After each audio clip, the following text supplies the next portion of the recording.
Bonjour à tous, bienvenue dans cette nouvelle vidéo du lundi, la série où on s'attaque aux difficultés rencontrées par mes étudiants la semaine précédente lors de nos formations intensives TOEIC. Aujourd'hui, une notion qui peut paraître très simple, mais en réalité dans laquelle beaucoup de monde se trompe, il s'agit des pronoms qu'on retrouve 2 à 3 fois par test, quels que soient les éditeurs TOEIC.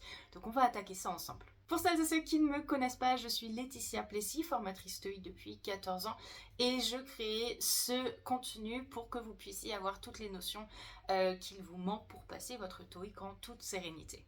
Avant de commencer, je veux juste préciser que les règles que nous voyons ici sont les règles pour le TOEIC et que donc il y a d'autres choses qu'on ne va pas voir parce que le but c'est de voir ce qui est spécifique au TOEIC. Donc nos pronoms. La première chose à savoir qui est en réalité incontournable et qui va vraiment vous aider à aller vite si vous ne vous souvenez pas des règles de grammaire, c'est qu'il y a certains pronoms qui se placent juste tout le temps en fin de phrase. Donc si jamais votre espace à trouver est à la fin de la phrase, il y en a qui sont éliminés très rapidement. Le pronom possessif fait partie des deux pronoms faciles à trouver parce que très souvent au TOEIC, il le place en fait en fin de phrase. Donc le pronom possessif, c'est un des deux pronoms qui peut se placer en fin de phrase. Selon les 4 propositions que vous avez au TOEIC, ce sera très facile d'éliminer à au moins 2 autres pronoms. Il peut également se retrouver en milieu de phrase. C'est généralement très facile à deviner parce que les phrases sont claires. Par exemple, il exprime sa gratitude. He expresses his gratitude. Par exemple, si on a cette phrase ici, the marketing strategy was highly successful and the credit is, espace point.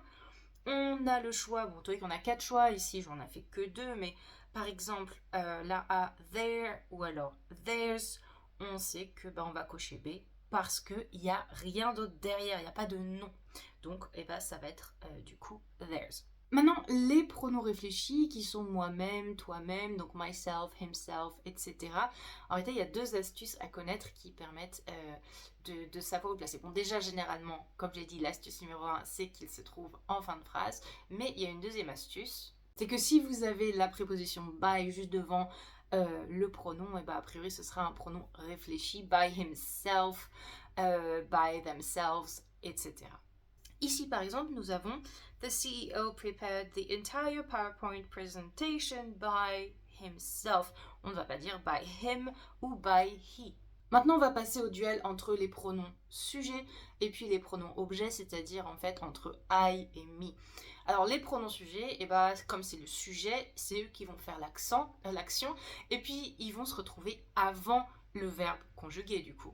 Et maintenant, les pronoms objets, comme ils ne sont pas sujets, ils ne font pas l'action, ils la subissent. Et donc, ils vont se retrouver après un verbe d'action ou alors après une préposition telle que by, to ou with. Maintenant, le problème au TOEIC, c'est que parfois, ils vous mettent des phrases à rallonge avec des propositions subordonnées et tout ça pour éloigner le pronom du verbe. Alors, comment on fait ? Dans ces cas-là, tel que s'affiche à l'écran, although the schedule was tight, Mr. Davis requested that blah blah attend the conference. Est-ce qu'on va choisir him ou est-ce qu'on va choisir he ici? Eh bien, en fait, l'explication c'est que juste après le trou, on a le verbe to attend. Et comme on a le verbe to attend, le pronom c'est le sujet de ce verbe. He attends parce que le pronom se situe avant le verbe, il fait donc l'action. Et voilà, j'espère que c'est plus clair. N'hésitez pas à me marquer en commentaire si vous avez des questions ou si pendant vos entraînements vous rencontrez des exceptions à la règle, je serais ravie de vous aider. Les formations TOEIC sont ouvertes, vous pouvez vous inscrire sur rockthattoeic.com. Les sessions ouvertes sont toutes les semaines, une fois par semaine en groupe de 5 maximum pour vous suivre au plus près et vous aider à progresser. N'hésitez pas non plus à télécharger votre kit TOEIC gratuit. Il est disponible soit dans l'onglet quiz ou alors sur la page d'accueil tout en bas, il y a un formulaire de contact. Vous allez recevoir une fois tous les 2 jours, 6 fois, un petit mail avec un exercice, un mini exercice sur chaque partie, corrigé, expliqué. Et puis en dernier mail, vous aurez une petite surprise, pas de spam, une fois que les 6 fois sont passées, vous serez tranquille. N'hésitez pas à vous abonner, ça aide à faire grandir la chaîne et à permettre au plus grand nombre d'accéder à ce contenu gratuit.